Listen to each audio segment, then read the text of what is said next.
Hello, everyone. Thank you for joining this planning Rotaract event session for the Rotaract Post-Convention. My name is Joey Vaesen from the Rotaract Club of Victoria, British Columbia, Canada, in District 5020. I'm also a director with the Big West Rotaract MDIO. And I'm Janel Breen. I'm a member of the Rotaract Club of Silicon Valley in San Jose, California, which is in District 5170. I am the General Secretary for Big West Rotaract MDIO. So originally this planning Rotaract event session was to be a fully interactive experience in Honolulu. So we've had to adapt it to ensure that we can still provide you the planning Rotaract events information in this virtual format. The goal for this session is to cover some basics about event planning, but we also recognize that there are plenty of resources already available on the internet that teach you about event planning overall. So we will try to keep this session focused on specific considerations related to planning Rotaract events in particular. Today's agenda will go over why events in the first place, the planning process, considerations to make when budgeting, and how to have events be successful in the long term. Thanks, Janelle. So before you even start planning an event, you need to think about what the event will do or how it will achieve the outcomes that you desire. Why are you having the event, and what is the event's primary purpose? Is it to raise money, if it's a fundraiser, socialize with current club members or other people, attract prospective members, to network, to learn, to serve, or to do something else? Events may have multiple purposes too. For instance, a fundraiser may be a great opportunity to network and socialize, but if its primary objective is to raise money, that should really be the principal focus throughout the entire planning process, and having this clear objective will help guide a number of decisions that you make during that planning process. So this purpose behind the event is going to be something important to consider as we go through the rest of the planning process. And once you've determined the need to plan an event and the event's purpose, you're ready to begin planning. The scope of the planning process varies from event to event. For a small club social event, you may only need to pick the time and place and let your members know about the event in a club meeting or through your regular email or other communications.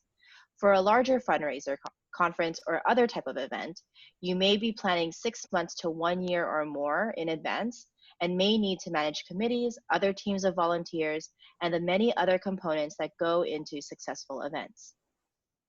Regardless of the size of the event, perhaps the most important part of any event planning team is communication. Good communication within your team can make or break the event.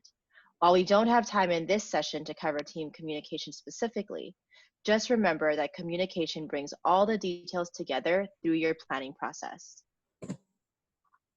Thanks, Janelle. So for planning events of any scale, we'd like to propose that you use a pretty simple tool that perhaps you've used before in order to figure out the size and the scope of what your planning process and event is really going to entail. So this is looking at who, what, where, when, why, and how relating to the event planning process specifically. So to go through each of these in a little more detail, who is really looking at what is the target audience for the event? Now for this, you should consider a target audience too that sometimes will go beyond other Rotaract or Rotary clubs. These people are likely to support your event either way, and a scope that reaches beyond the Rotary family also helps to increase our visibility in the community. Now, what relates to, well, what is the event?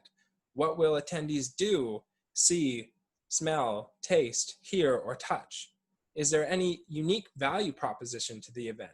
Why would somebody attend your event over other comparable ones that may be happening in your community? Now, where? How is the setting or location of the event impacted? Is it easily accessible by transit? Is it located to the general location where your members are? The event location is really very important.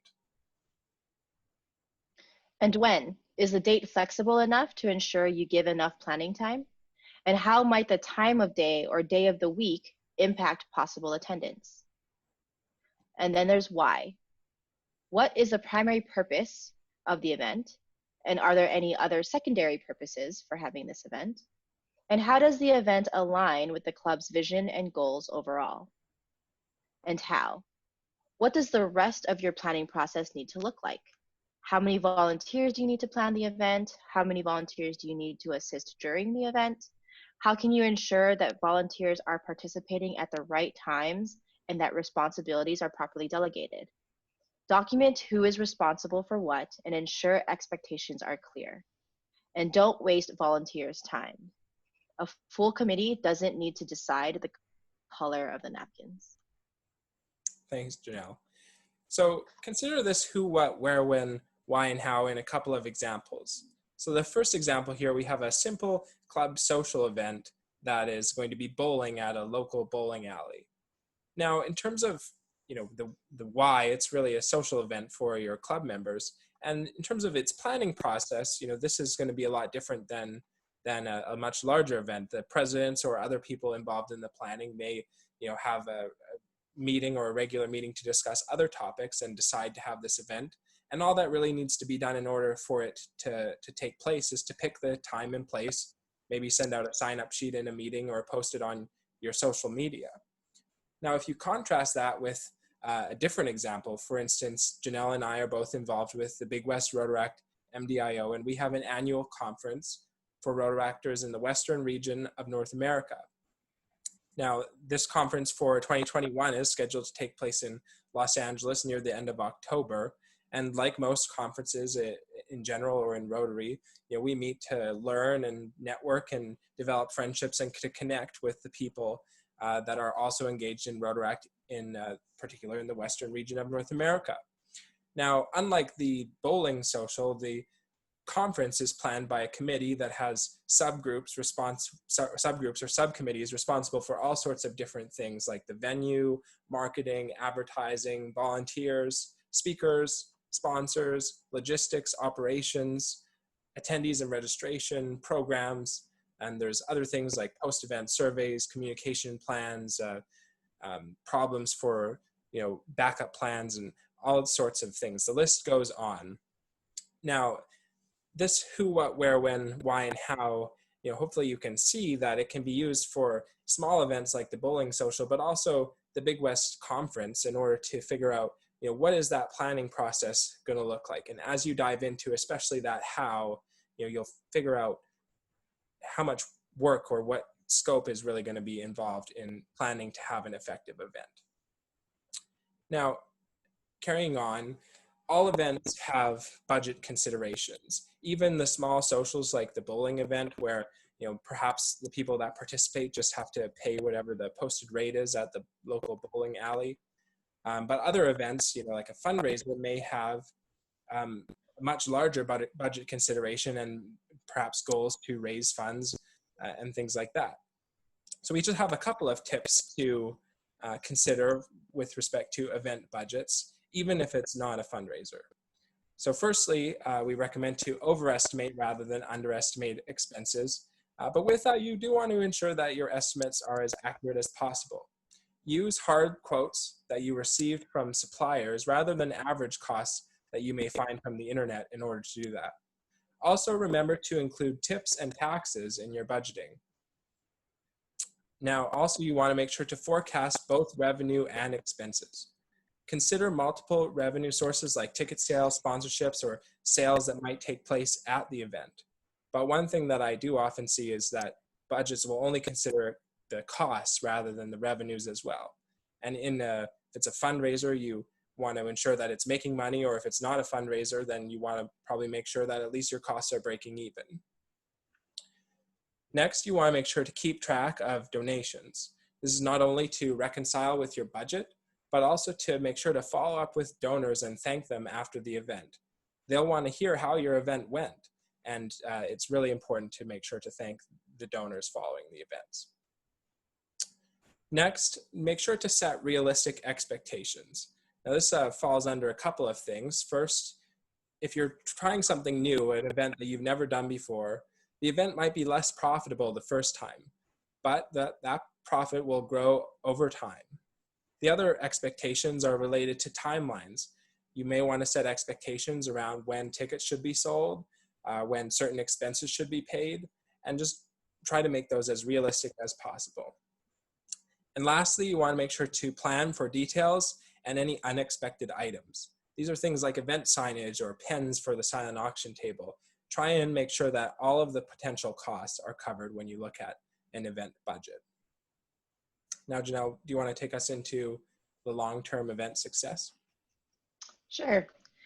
So events that occur year after year gain momentum and become more successful over time. Many Rotaract and Rotary clubs associate events like this with their signature projects for the year, and the community also recognizes the events and they build more traction every year. Many other clubs hope to have events like this. So if you're looking to start this type of event, consider that these events are usually well branded, profitable if it's a fundraising event, and stays fresh and innovate regularly to keep repeat attendees coming back and make the process more efficient for the organizers, and keep the planning process fun and keep the planning and the event itself fun so that people will continue wanting to plan the event and people will continue wanting to come back.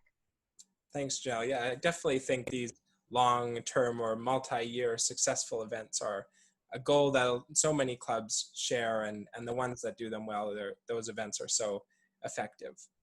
Now, in closing, just want everyone to remember that event planning is a skill, and with time and practice, it's something that everyone can become better at. Just remember to be kind and listen and learn throughout the event planning process, and soon you too will plan some amazing Rotaract events.